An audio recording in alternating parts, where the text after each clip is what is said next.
Hello, it's Nikki. I've got a two-parter for you today, all about visibility. This is part 1, and we're going to be doing our first 5 of 10 pointers, exercises, prompts, all about visibility. Number 1, it's essential, so make friends with it. I am saying this to myself because you will know...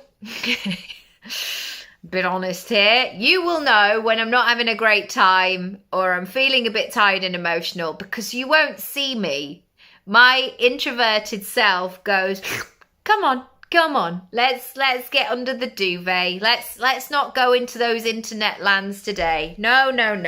It's not the thing. But yet, I have a goal of daily sales. I love making daily sales. It's one of the things that I love about running my own gig is I can dictate the money that I make and have ownership of that.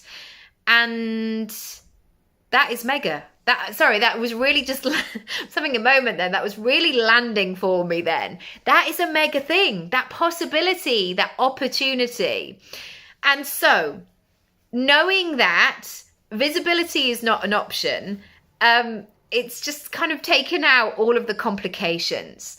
However, being a human being and having a human experience with all those emotions and life ups and downs, of course, I then think, well, if I don't need to be online the whole time, I don't need to be vlogging my entire flipping life. So knowing in the back of my mind that visibility is absolutely non-negotiable, it makes me think about it in a different way. Okay, so if I'm doing videos, how am I going to batch those and get them done and ready and just have them available if I'm not feeling it on a certain day? That has been game changing. Also, that emotion and that mindset can hold you back from all of the things like, oh, I'm not good enough, or that wasn't perfect, or everybody else knows what they're doing on the internet. No, like this is about you really serving and helping your clients and doing the best you can with what you have. Number 2, do what feels good. And this sense that we have to be everywhere because there are so many places to play, I don't agree with it. I also think that I have had lots of success from doing what I know, doing what feels good.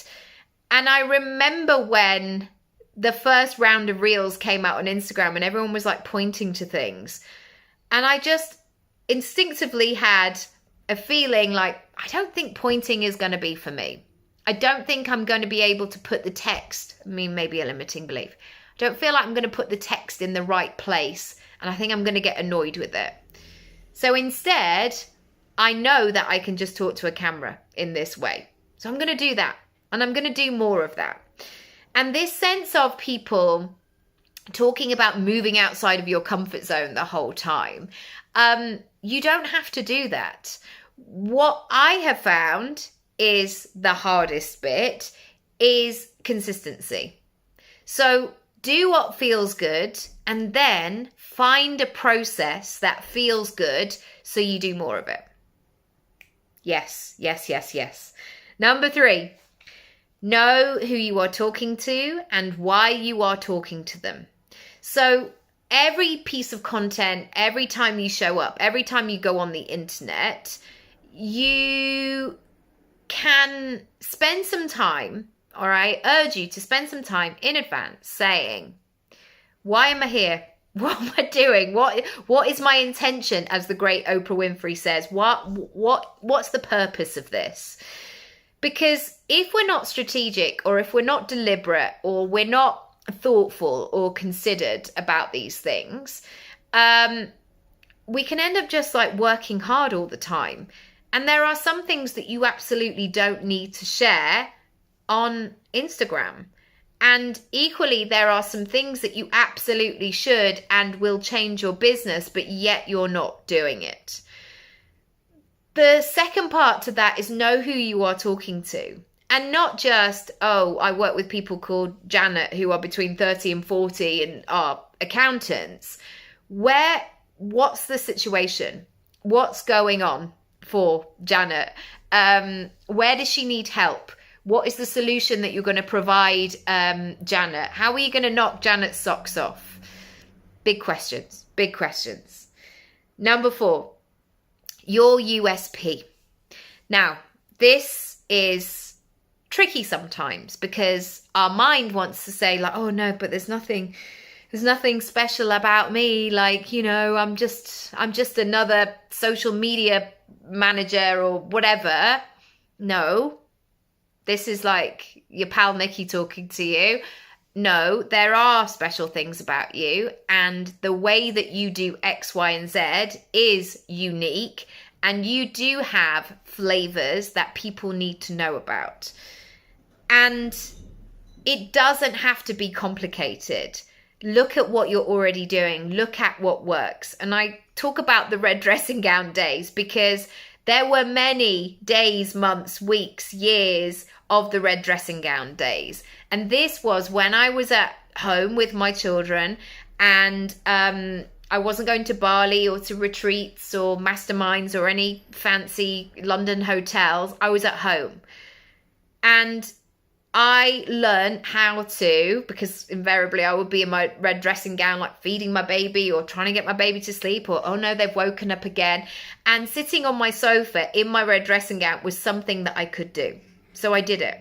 And that became part of my USP. And somebody actually gave me a testimonial saying, it's really nice to see Nicky sometimes on the internet with full makeup and hair, but also it's really nice to see her in her jimmies and that red dressing gown.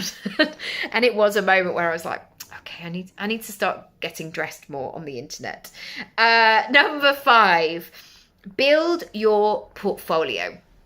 So essentially, think about a lovely portal, a lovely portfolio that you are building, that you are adding to each and every day. So you could think about a recipe book that you want to hand down through generations, and every day you're adding to this.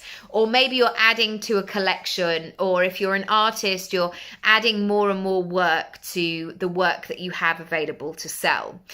It can be so tempting to say, right, well, I just better talk about this one thing and like it disappears in 12 hours, or I'll put all this energy into these stories, but unless you save them, they just disappear.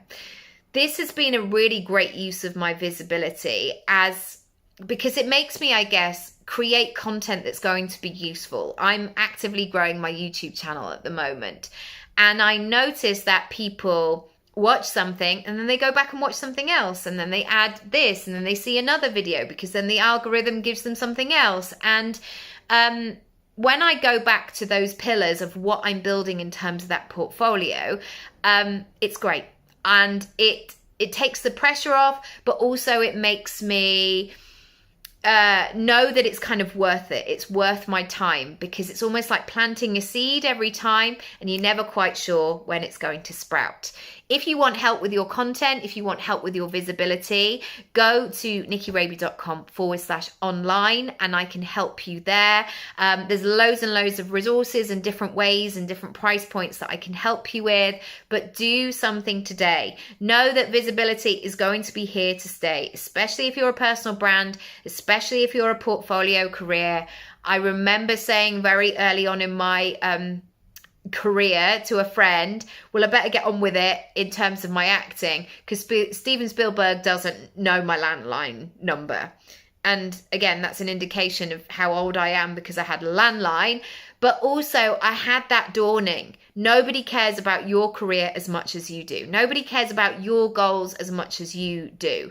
But the great thing is you have the opportunity to go out there and make stuff happen. So do it. The internet is there. The internet is a wonderful resource. You can create your own job description, your own way of doing things. So go and do it. If you want my support, details are down below, and I'll see you for part 2.